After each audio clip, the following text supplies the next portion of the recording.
अध्यक्ष महोदय, कमेंटमेंट में, क्रेडिबिलिटी में आपका कोई जवाब नहीं। नहीं, ये नहीं कह रहा मैं। लेकिन दाईं तरफ वाले लोगों का थोड़ा हिसाब किताब अलग है। अध्यक्ष महोदय, मैं धन्यवाद देता हूं आपका कि आपने बहुत महत्वपूर्ण घटना पे मुझे बोलने का अवसर दिया है।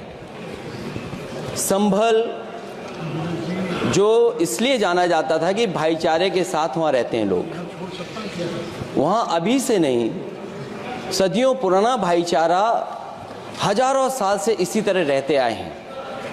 लेकिन अचानक ये जो घटना हुई है, ये सोची समझी रणनीति के तहत वेल प्लान्ड हुआ है और वहाँ के भाईचारे को गोली मारने का काम हुआ है। जो घटना हुई है वो सोची समझी साजिश है।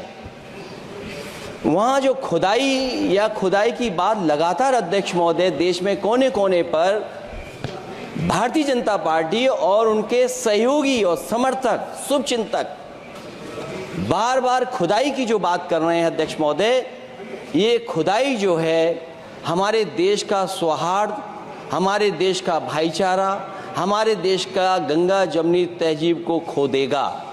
मैं आपका धन्यवाद इसलिए भी देता हूं कि इस महत्वपूर्ण जो साजिश हुई, और वो साजिश सोची समझी इसलिए मैं बोल रहा हूं। उत्तर प्रदेश का चुनाव था, पहले 13 तारीख को चुनाव होना था और 13 तारीख के चुनाव को उन्होंने बढ़ा करके 20 तारीख कर दिया।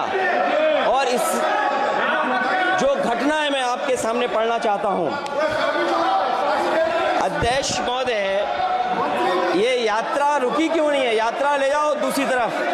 अध्यक्ष महोदय, संभल की शाही जामा मस्जिद के खिलाफ 19/11/2024 को सिविल जज सीनियर डिवीजन छंदौसी संभल में एक याचिका डाली गई। कोर्ट ने दूसरे पक्ष को, अध्यक्ष महोदय सुनिए, ये सुनना चाहिए, हम यूं ही नहीं कहते थे। आप तो संक्षिप्त में बोले।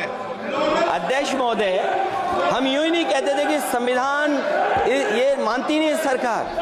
हम यूं ही नहीं कहते थे कि संविधान नहीं मानती। जो प्लेसेस ऑफ वर्शिप एक्ट है, प्लेसेस ऑफ वर्शिप एक्ट है, हम बनते तो बहुत कुछ हैं।